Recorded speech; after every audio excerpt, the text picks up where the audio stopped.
My guest today is Paula Januszkiewicz. Am I saying your name right, Paula? Yeah, that's correct. Very nice. It's not the easiest one. Thank you so much for having me. How are you enjoying IT Camp? Very much.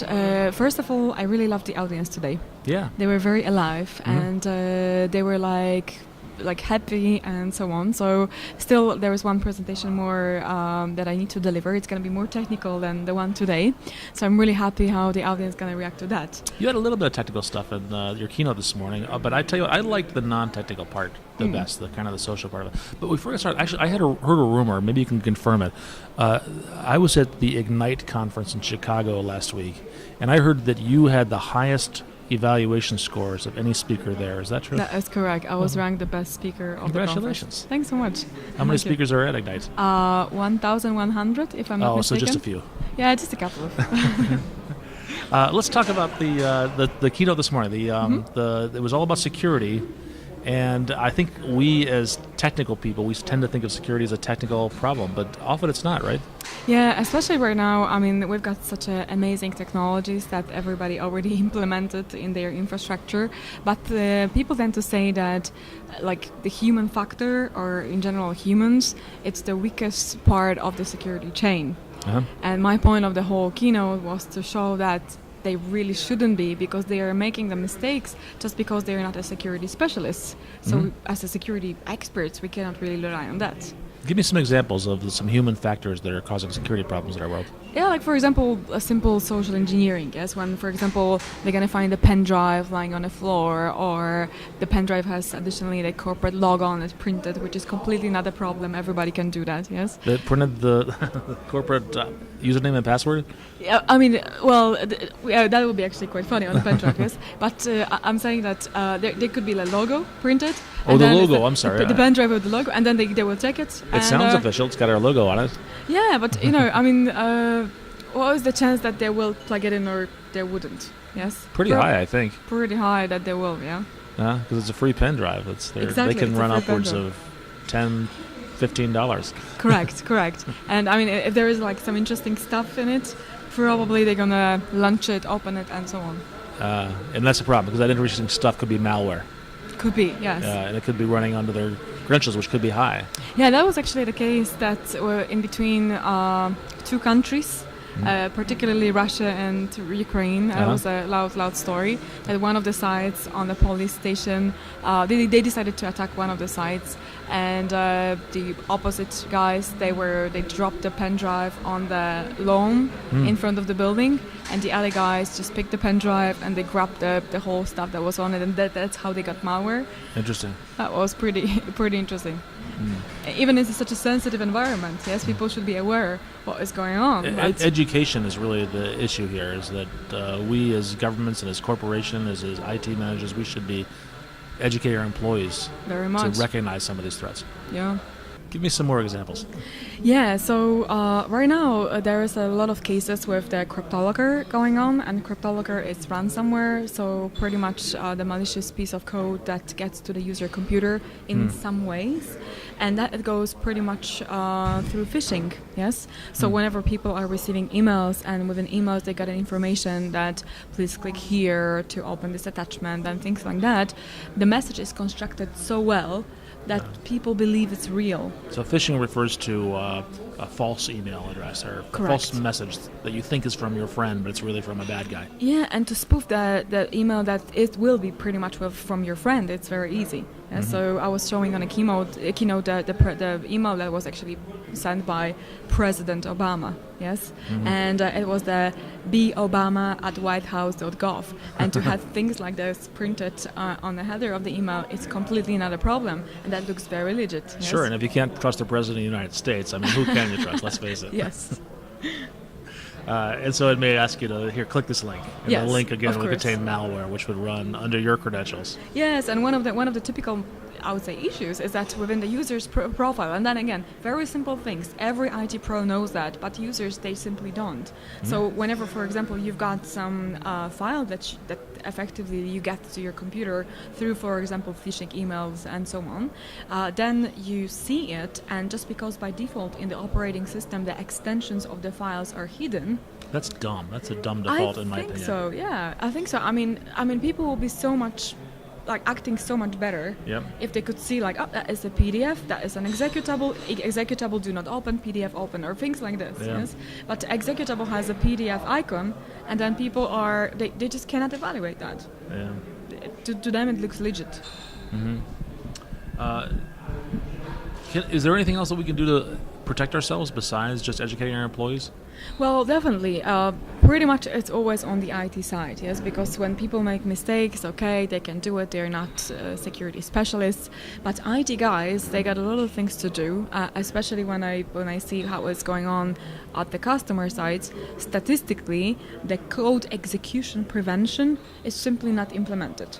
So that's what we can do. We can allow, simply speaking, whitelist, yes, in this case, or blacklist, things that are trustworthy, not trustworthy, and then we are only allowing a certain types of applications.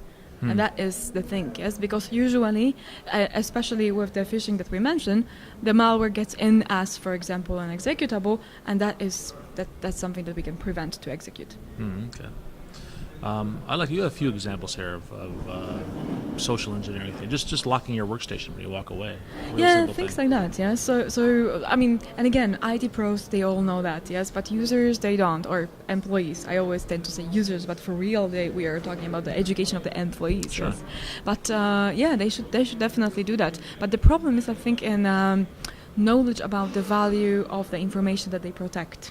Because if they knew that the bad things may happen, and the information loss can lead to the financial loss of the whole company, and then they can lose their jobs and things like this, then they will know what to do.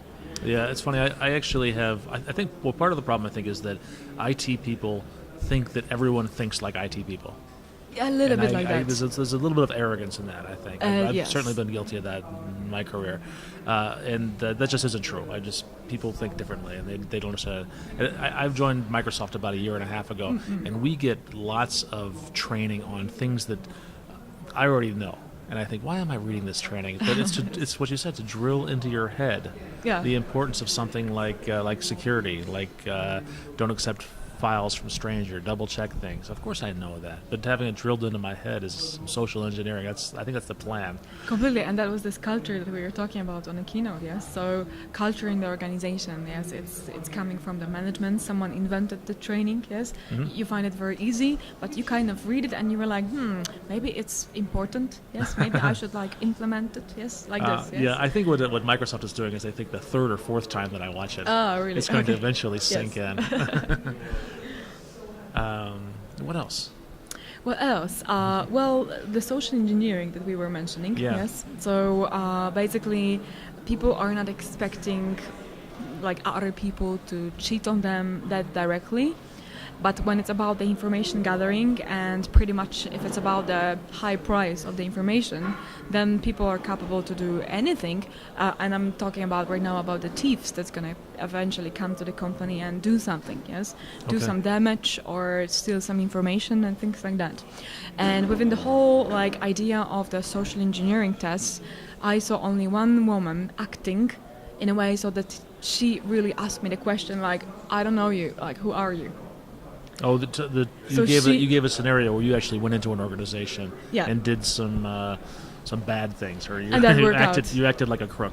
Correct, yes. And nobody questioned you? No, nobody. You sat at somebody's workstation, you started using their computer with their login? Completely, yes. So that was very much possible. Yes, people were not locking workstations. They were processing a very important financial information, and they were just leaving the desk completely open, and then they were having lunch, yes? So that is very not responsible, but can we really judge those people? Because they don't know what can happen. Right. That is the problem. So people don't realize that someone can come in and steal all this information from their computers. So as simple as that. And all IT pro knows that, but it's just about matching these puzzles all together and getting the conclusion about what security awareness is about and what do we really protect. Can we afford for example, losing information from our company? That is a question to be asked. So you're a consultant, right? Yes. You go into a lot of these organizations and you analyze their threats. Sometimes you pretend to be a threat. Yes, very much. How long have you been doing that?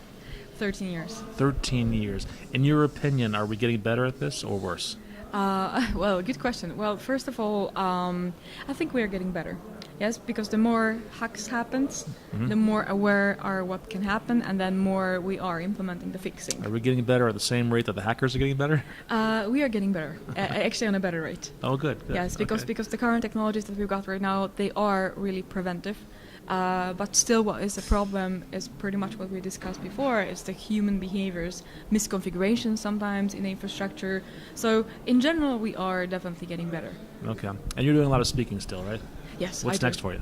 The next one that is interesting one is actually the security intersection that is happening in Monterey in California. Oh, nice. Very nice place. I can't wait I to actually go. lived there when I was real little. Seriously? Yeah. Oh, I'm It so was jealous. well, that's before it was really Monterey. Aw. I'm pretty old. Oh, come on. But that is the What are you next talking event. about there? I'm going to be talking there about hacking, securing Windows infrastructure. I'm going to deliver the one-day workshop. Huh. And then I'm going to have also a session. I'm still like thinking about the subject. Probably something, and I think I'm going to do that, related to our one of the newest findings regarding the data protection API. I was also speaking about it in Chicago. I would like to make the subject even more deeper.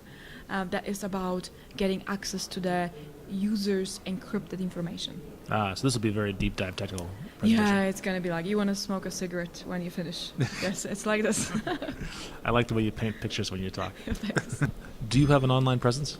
We do have a website where pretty much we've got all of our tools. Your company does? That is exactly, yeah. Okay. So that is our presence. And we share over there every kind of tools that we are working on. And when I'm speaking on something, everything goes over there, yes? So where is that? The website is Secure with the C at the beginning in this kind of geeky way. So Secure, Q-U-R-E, Okay. .us, and there is a tile. It's called Tools, and you can find the tools over there. But I need to say to everybody that is watching the show that every tool that has the raccoon icon, it is not to be run in the production environment because it means it's very dangerous and it can be used as a dangerous tool or it can be dangerous to you. Yeah, so it's raccoon icon means danger for everyone. You've been warned. You've been warned. Paula, thank you so much. Thank you so much. Thanks.